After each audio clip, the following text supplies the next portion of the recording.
Bismillahirrahmanirrahim. Assalamualaikum warahmatullahi wabarakatuh. Kami dari Grup G akan membentangkan hubungan individu dalam pentadbiran, iaitu organisasi, politik dan juga kepimpinan. Saya Nuraya Fatihah binti Zakaria, nombor matrik 274757 bersama 3 rakan saya, Nur Hazwani binti Abdullah 276152, Zaini Fatin bin Ismail 276252 dan Muhammad Azwan bin Abbas 276023. Assalamualaikum warahmatullahi wabarakatuh dan salam sejahtera. Nama saya Nur Hazwani binti Abdullah, nombor kad matrik 276152. Baiklah, saya akan menerangkan tentang hubungan individu dalam pentadbiran, iaitu mengenai organisasi, politik dan juga kepimpinan. Baiklah, saya akan menerangkan tentang pengenalan. Hubungan pekerja dan juga pengurusan amat berharga dalam mana-mana organisasi perhubungan manusia merujuk kepada proses mendidik pekerja, memenuhi keperluan mereka, membangunkan budaya tempat kerja mereka dan juga menyelesaikan pelbagai isu di dalam kalangan pekerja atau antara pekerja dan juga pihak pengurusan atasan. Interaksi manusia adalah komponen penting yang menjadikan firma berjalan dengan lebih baik dan juga lancar.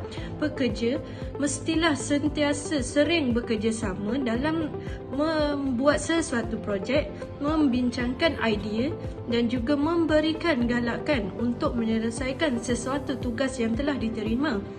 Setiap orang juga perlu mempunyai kehendak dan juga keperluan yang berbeza.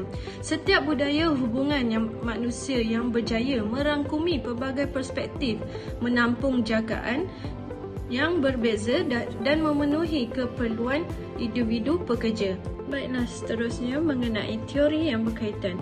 Teori yang berkaitan dengan hubungan dalam pentadbiran ini adalah teori perhubungan manusia, iaitu cabang teori organisasi yang menekankan pada keseronokan pekerja, organisasi tempat kerja yang tidak formal dan yang mempengaruhi produktiviti pekerja. Teori perhubungan manusia tidak seperti sains, tidak menganggap pekerja itu adalah sebagai komponen yang boleh ditukar ganti.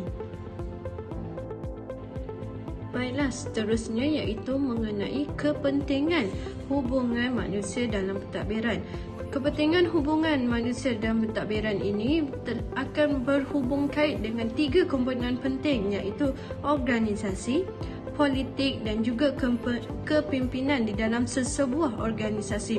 Oleh itu, hubungan manusia dalam pentadbiran haruslah perlu dijaga dengan lebih baik supaya ia tidak memberikan keburukan kepada sesebuah organisasi. Bagi organisasi, ia mencerminkan kelebihan bersama. Semua kebolehan yang dipelajari dan diperhalusi melalui konsep hubungan manusia kekal bersama pelajar dan memberi manfaat kepadanya dalam pelbagai kehidupan. Nilai interaksi manusia mempunyai pengaruh yang signifikan terhadap motivasi pekerja. Pekerja lebih cenderung untuk bercakap secara berkesan dengan rakan sekerja mereka dan berkongsi idea di tempat kerja yang selesa. Konsep-konsep ini amat berfaedah kepada pertumbuhan perusahaan. Untuk politik pula, institusi politik ini memberi peluang kepada orang ramai untuk melanjutkan kerjaya mereka dan seterusnya berfungsi sebagai forum untuk menyatakan minat dan objektif individu. Dalam pentadbiran awam, pengurusan sumber manusia melihat perkhidmatan awam terdiri daripada semua orang yang bekerja dalam perusahaan bukan komersial yang ditaja oleh kerajaan. Perancangan pengambilan dan pemilihan pengurusan prestasi, latihan, gaji dan perhubungan buruh adalah semua contoh tugas pengurusan hubungan manusia. Dari segi kepimpinan pula, pemimpin syarikat kini telah memilih bukan satu tapi 2 model kepimpinan penyertaan. Pemimpin lebih suka pendekatan hubungan manusia dengan orang bawahan mereka untuk meningkatkan semangat dan mengurangkan penentangan terhadap kuasa formal. Gaya kepimpinan perhubungan manusia adalah mesra dan bersimpati dengan tumpuan yang kuat terhadap keperluan orang Okey, lain. seterusnya isu perhubungan manusia dalam pentadbiran.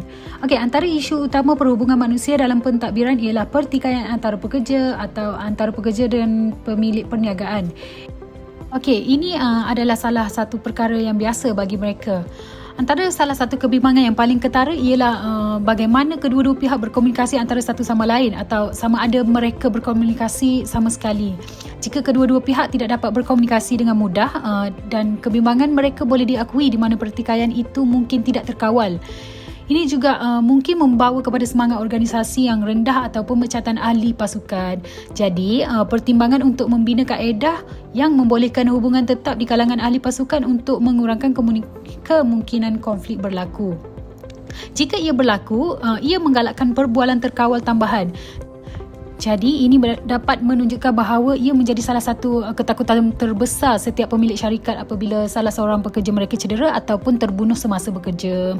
Okey, seterusnya cabaran utama perhubungan manusia dalam politik ialah memotivasikan dan memberi pampasan kepada kaki tangan awam untuk memberi ganjaran kepada semangat mereka untuk perkhidmatan awam.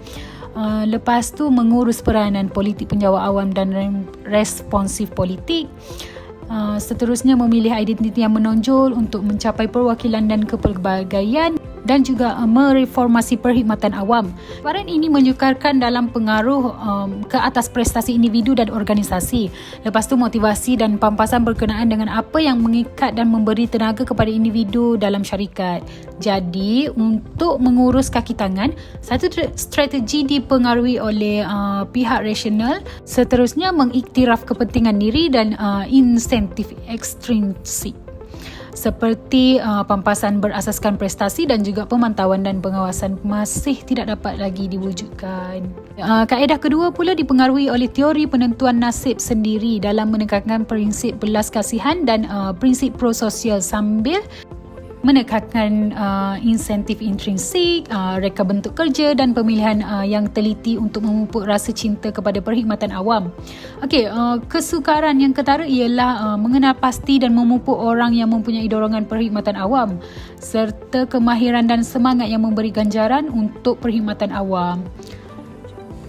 Okey, seterusnya memilih dan memupuk orang yang mempunyai minat untuk perkhidmatan awam memerlukan dan juga untuk memastikan peraturan dan amalan imbuhan tidak menyesatkan pemanduan perkhidmatan awam.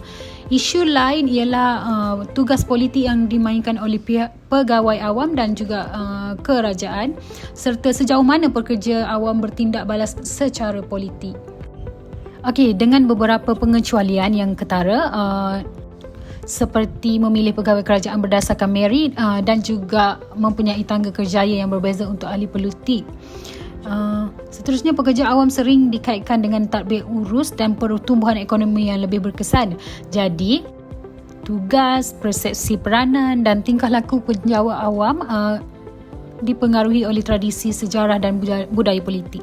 Okey, seterusnya ialah ciri-ciri struktur seperti kehadiran atau ketiadaan penasihat politik dan juga sokongan penjawat awam yang diterima atau diperlukan daripada pelanggan dan kumpulan berkepentingan di luar kerajaan.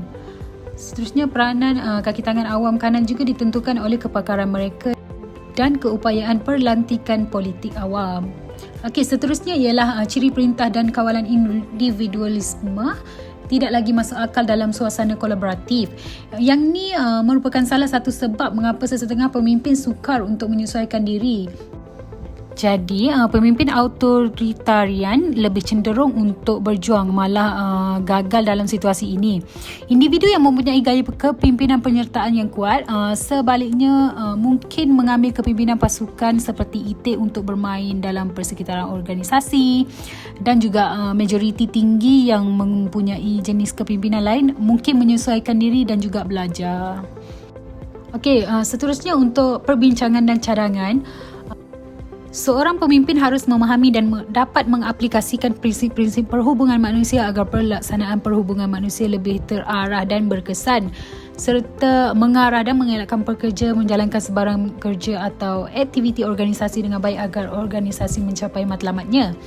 Jadi, matlamat prinsip perhubungan manusia perlu digunakan dalam pelaksanaan perhubungan manusia di organisasi bagi meningkatkan prestasi pekerja dalam menjalankan tugas. Okey, seterusnya organisasi menyediakan insentif atau bonus kepada kaki tangannya. Organisasi akan menggunakan perkongsian keuntungan untuk memberi ganjaran kepada pasukan yang untuk prestasi yang luar biasa. Jadi, mana-mana pekerja yang berusaha untuk menyelesaikan tugas pada waktunya dapat menerima insentif. Strategi ini juga dapat membantu meningkatkan hubungan antara pekerja, dapat memotivasikan pekerja dan juga dapat mendidik pekerja menjadi lebih baik lah. Lepas tu konflik akan berkurangan kerana jurang perbezaan antara majikan dengan pekerja tidak meluaskan sebarang masalah. Jadi, walaupun interaksi pekerja telah bertambah baik, budaya tempat kerja akan bertambah baik dan individu akan berhasrat untuk bekerja di tempat kerja dengan budaya yang positif. Seterusnya ialah keberkesanan pemimpin boleh dipertingkatkan melalui latihan kemahiran dan individu yang mempunyai kecekapan yang lebih tinggi harus diambil untuk jawatan pengurusan.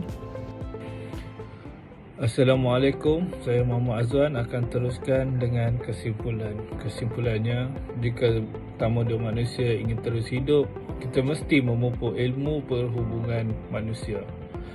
Keupayaan semua orang jika semua jenis untuk hidup bersama dalam dunia yang sama dengan aman.